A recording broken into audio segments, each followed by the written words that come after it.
welcome to the Hay, all you sports fans out there in the Tubosphere, to you, the individual, as part of the collective. Welcome to Fast Track Sports Rack Hides here on Talk Radio version of the OMSR. I am your brief but very concise host, Will, the alternative ESPN Sports Thrill. Always do a little intro like this, let you know the clip order coming up and the whys to wherefore. So, talking briefly and concisely about review of the NBA Draft. A little bit of a blurb taken from The Herd, put on the Monday Morning Quarterbacking playlist. I'm going to definitely agree with Colin that this should be collegiate talent centric kind of draft. All these international, I'm just going to come out and say it, twerps taking space away, especially some notable senior snubs. This is a terrible draft. It's going to grade out just horrible. On the Quickie Sport Rant, we're going to go through that. You're going to hear some analysis you won't see or read or hear anywhere else.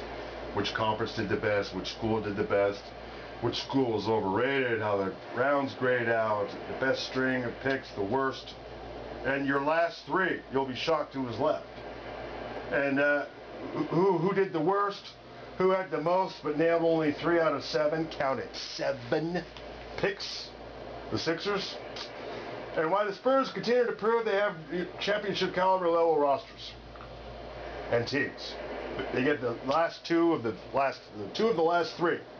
You'll be shocked who was left still available.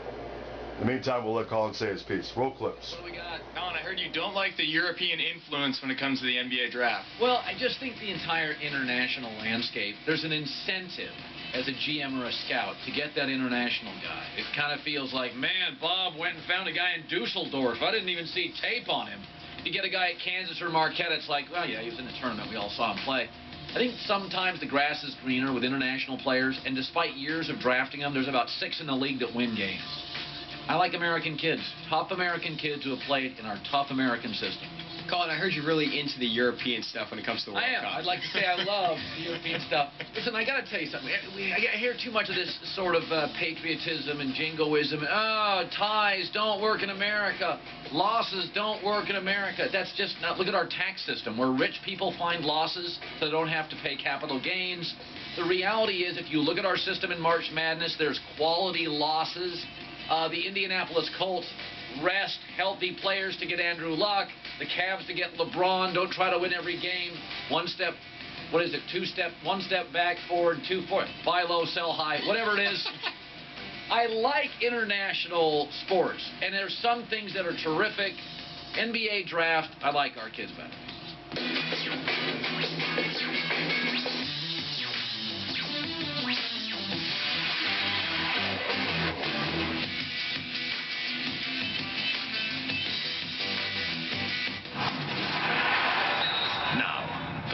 With Colin Cowherd on ESPN Radio. And ESPNRadio.com. It's The Herd on ESPN Radio. Wherever you may be, however you may be listening, thanks for making us part of your day. Presented by Progressive Insurance. All of our guests via the Subway Fresh Take Hotline. Simulcast on ESPNU. We'll go to Brazil in 30 minutes. But we're going to start with Donnie Nelson, the Mavs general manager. And it should be noted, the one team that nearly knocked the Spurs out of the title was not the Heat. It was 7 games with as good a coach as the league has, Rick Carlisle, and a deep roster forcing the Spurs uncomfortably to 7 games. Great international player.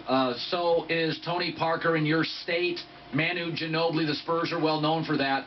I was talking to Jay Billis earlier, is that sometimes I feel like there's a grass is greener feel, that American kids, we nitpick them because we see so much of them.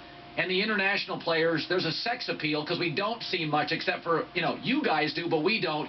Is there something you like about international players? We're seeing a third of the draft last night was foreign. Do they do it differently than we do? Do they develop earlier? What is your take on the international globalization of basketball? It's certainly, basketball is one of the fastest growing sports in the world, and our market has just exploded. If we're talking about the draft of, 15 or 20 years ago, we're talking a fraction of that. I think it's just the popularity of the game, the fact that for years, not only have we had, our best pro and college coaches go overseas, so the level of coaching is going up. whether it's, in Europe or China or South America, the advent of, our players going over there and, playing the professional leagues. So I think, the NBA has just done an A-plus job of marketing our game internationally, not just with that, with the support of television and, Basketball Without Borders, and you can go right down the list. And so I think it's just the fact that, the next great, 7-foot, phenom, the chances of him being born in the United States with the numbers here, or him being born in Africa or Europe or China, it's much greater. And so I think it's a combination of all those things. The numbers tell you that's quite possible. I do think sometimes there is a grass is greener. I said earlier, any stockbroker can recommend Apple as a stock. But the stockbroker that catches everybody's eye at the firm is the one that goes, yeah, I found this little stock here, this little thing in Northern California. This angel investor gave it $10 million. All of a sudden, it's $1.50. Oh, what do you know? 2 weeks later, it's $30. A year later, it's $300. 6 years later, it's the next Apple. There's something about finding the gem overseas, and I think it could be incentivizing to some scouts. Maybe I'm totally wrong. But, by the way, I'll say it again. Greg Popovich gets a lot of love. Mavs took him 7. Okay, you saw how San Antonio beat Miami? I mean, that was hot knife through butter. Mavs took him 7. Now, a lot of that's Rick Carlisle.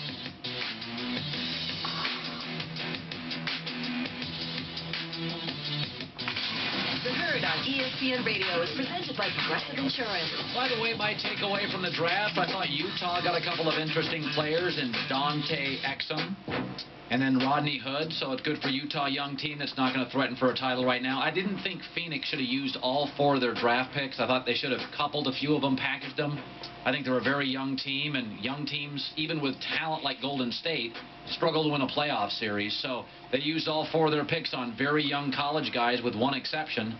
I like the Lakers getting Julius Randle. I think he plays and starts in this league for over a decade. He's an 18-8 guy. He's got an NBA body. I like the Celtics getting Marcus Smart. I think he's a tough grinder, physical player who will push some even NBA guards around. I didn't think anybody had a terrible draft. I thought Phoenix should have packaged a couple of their picks and gotten a veteran player. But, there's a third of this draft was foreign-born players, and I canceled my Croatian cable TV sports package, so I don't have any idea. I think increasingly you have to roll the dice to find the superstar player, and if he comes from this country or Dusseldorf, you do what you got to do. All right, some good stuff going on there. So off to the quickie sport rant, and I realize the more I look at this draft and all the notes and the way I've broken it down and the way it ended up, and frankly I have a hard time giving it even a D+ on the whole. I'm going to have to do a part 2. I mean, I'm going to address what I alluded to earlier, those of you still listening, briefly. But this draft's got a lot of issues with it. It's terrible. I was looking forward to it this year because it was said about last year's draft how it was weak. And that's covered on the channel, but not to this kind of detail, and probably for that reason. But this year was going to be strong.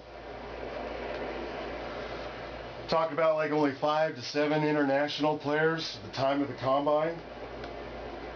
Okay, so what happened between then and now being the end of June, when 19 declared international players, 15 of them get taken? Again, 15, leaving only 45 slots. Got 2 in the lottery alone, and another 4 doing pretty well later in the first, and then another 9 in round 2, including a string of 6 out of 7 in a row towards the end, before the final 3. Taking away space from notable snubs. Patrick Young, Florida, CJ Fair of Syracuse, both Egypt and Kane from Iowa State.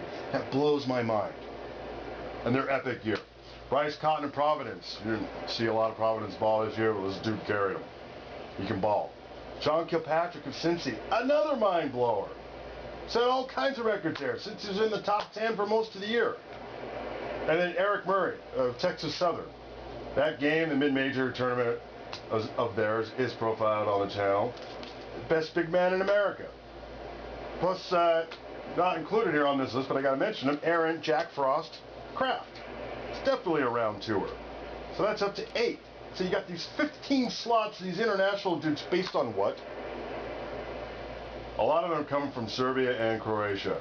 Okay, you can't tell the OMSR that international basketball has gotten to the point that the national team from Croatia traveling to Spain is anything like here, with all due respect to some of my international viewers, the Division I system of the USA, with all its tradition, going on the road, Syracuse, Duke, St. John's, Kansas, Kentucky, Florida, UCLA, Notre Dame, Michigan State, you can go on and on.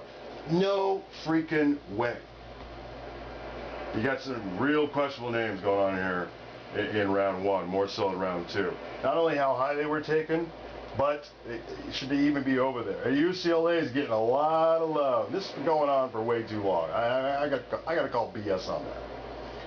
And the OMSR being here in SoCal, not far from UCLA, you think I would be partial? No. I mean, can anybody else outside of SoCal name anybody off of UCLA's team from this year? No, I can't either. What? Because they were the last Pac-12 team left in the tournament in their elimination game, Elite 8, was it? Right? Against who was it? Michigan or Kentucky?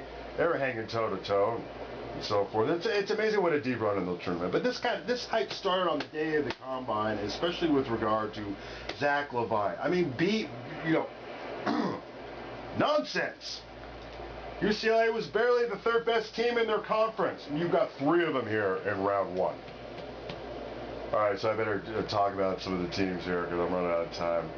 All right, these questionable names, including the most overhyped international player of all of them. The Jazz used all 3 of those like that. You got the 76ers with 7 altogether, getting only really 3 out of those 7, including 5 in the 2nd round. I mean, they nailed it. Pick 3 of Joel Embiid, but then they go with Elfrid Payton at number 10 from Louisiana Lafayette. Again, a reminder, all of these players at all these schools were profiled on the channel this year. I mean, if it wasn't like a huge moment or a game that like a nation was necessarily paying attention to, I might not have spent time on it and made a show for it. But I've seen all these teams. I've seen all these schools. And Lafayette didn't do diddly after their conference tournament. So that was a bit of a head scratcher. They did much better over here in round 2. They got Jeremy Grant out of Syracuse, Russ Smith, hello, from Louisville, is way down here at number 47. And then a little bit of a head scratcher first for those 2 dudes, KJ McDaniels out of Clemson. Clemson basketball this year? Seriously? And their last 2 international.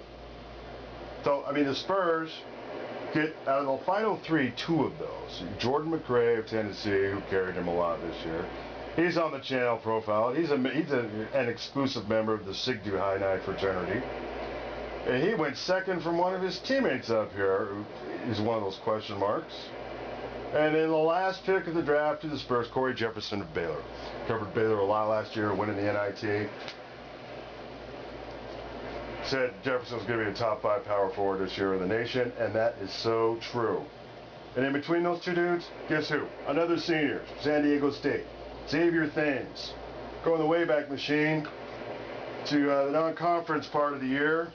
You got San Diego State ending Kansas's humongously long, it's like 12 or 14 years, run of home wins against non-conference opponents. Well, you got Xavier Thames kicking number 1 and number 3 pick here's ass at Fog Allen Fieldhouse. So there's just all kinds of stuff going on. I mean, round 2, I'd give it a B-, but it's all predicated on what was happening in round 1. Round 1 totally gets a D-.